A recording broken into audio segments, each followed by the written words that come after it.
Looking to find influencers for your business? Talk to Jolissa. Patty's got some pretty cool questions.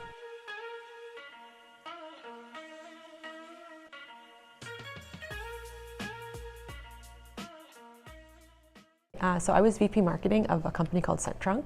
We're based in Kingston, but we did all of our business in the US and the UK.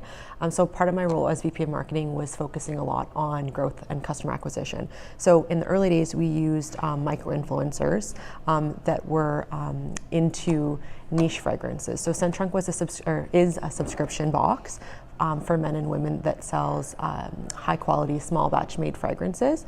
It was recently acquired, so I just have exited, which is pretty exciting for me, but back to influencers. So in the early days, we focused primarily on YouTubers that were really interested in niche fragrances. So these were people that had really small, loyal followers. They were just super passionate about discovering new fragrances and new brands to try. So initially, as a bootstrapping startup, we would contact them just through their YouTube page. In the early days, there wasn't very many people talking about fragrances the way they are now. So even in the 3 years that since Centrunk focused on YouTuber market in particular, we've seen so many different channels come about on YouTube, and then the subscriber growth as fragrance has become more of a hobby grow. So back then in 2015, we focused on these micro influencers. So typically they had between anywhere from 0 to 10,000 subscribers on YouTube. Their Instagram and Facebook pages, if they were even on those, were very low in terms of numbers. But the content that were produced was consistent. All of these people were super passionate about what they were doing. So consistent, passionate, and they were very engaged with those who did engage with them. So how we found the best ones were they kind of followed those 3 traits. So consistency, the passion, and really great content, and they really genuinely engaged with their audiences. So we focused on more YouTubers that kind of really wanted to talk about the artisans that were behind the brands, and a lot of times we would just pitch to them what we were kind of doing, our mission, our values, and then they were happy to give us a shout out for free, or they would be happy to provide a review. And so you see that in a lot of different industries where people just want to review your product for free. As a small company, giving them free product at $15 to $18 in exchange of getting maybe some organic growth. Maybe we would do a campaign for someone that's small, and we would give the product for free. So maybe that was $15 to $18, let's say. And then we would get maybe 5 to 10 people to come on to join the subscription, right? So we, at that point, and those numbers, we would definitely break even, right? So that was really exciting, and that's something that we definitely scaled. So that was, once we started figuring out in terms of is influencer marketing a scalable solution for small business or a tech startup like we were, we had some compelling numbers that kind of indicated so. So 2015 was a lot of bootstrapping, a lot of favors, a lot of people that wanted to kind of just work with us because they were just really passionate about what we were doing. And then in 2016, we started to spend more money on more paid influencer collaborations. So that's where we were working with influencers that had huge followings or larger followings that were doing this for profit, and we would have to negotiate deals with them on how we would measure success and the different criteria that what we needed to look for the right influencer at the right time. So I guess the first step is determine whether or not your target market is receptive to influencers. So in a lot of instances, and it really depends on but if it's an older women's clothing store, the demographics 45 plus, making at least $60,000 a year, lives in suburban. Are they following people on Instagram? Are they following, who do they look up to? And why? And so, for example, maybe they are connected to influencers that look like them, talk like them, have the same interests as them. And so we saw that a lot. And then you have to kind of find those influencers that that your target market is after.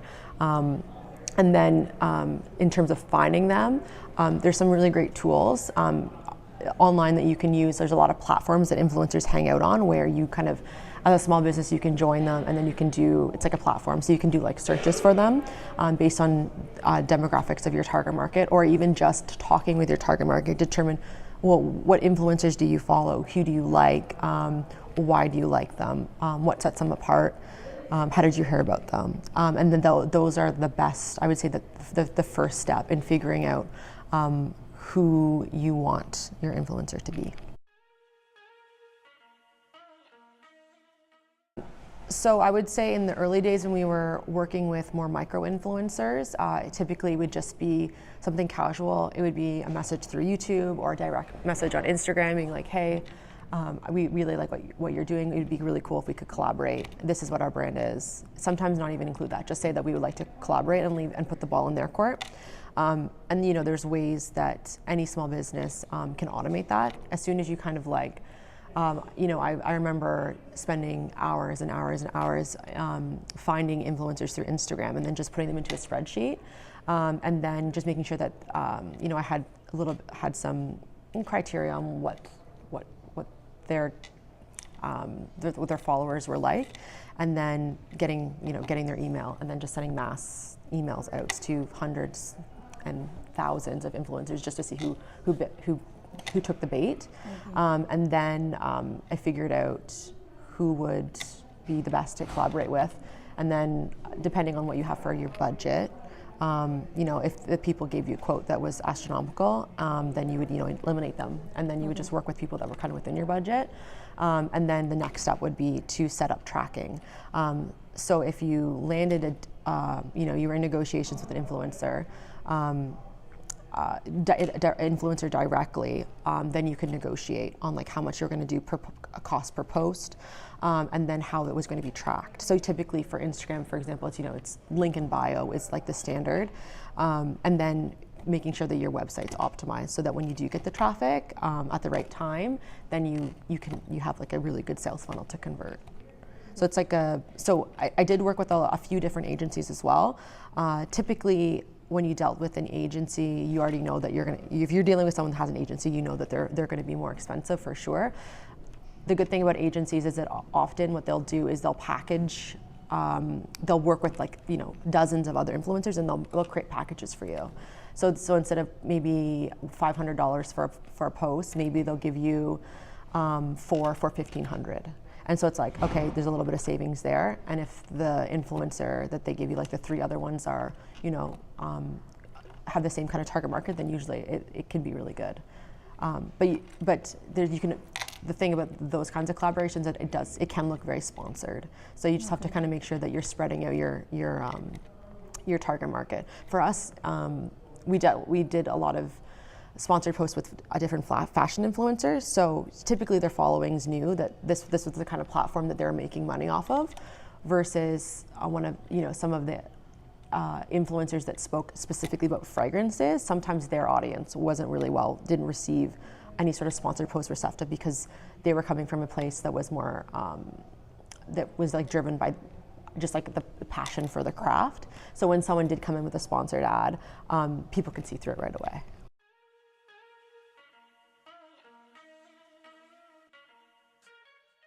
A good agency would be asking questions about who's your target market.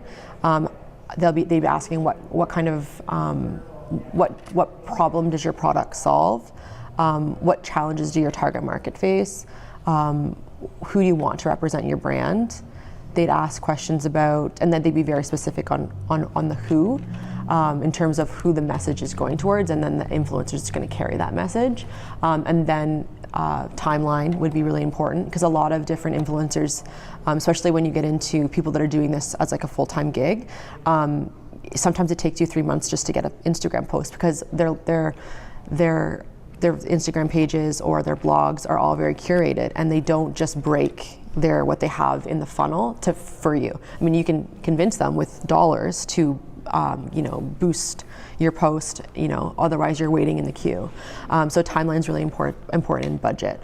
I would be wary for anyone, when you're dealing with an agency, I would be asking questions like, how well does so-and-so's link in bio convert. And if they don't know, then that's a big red flag.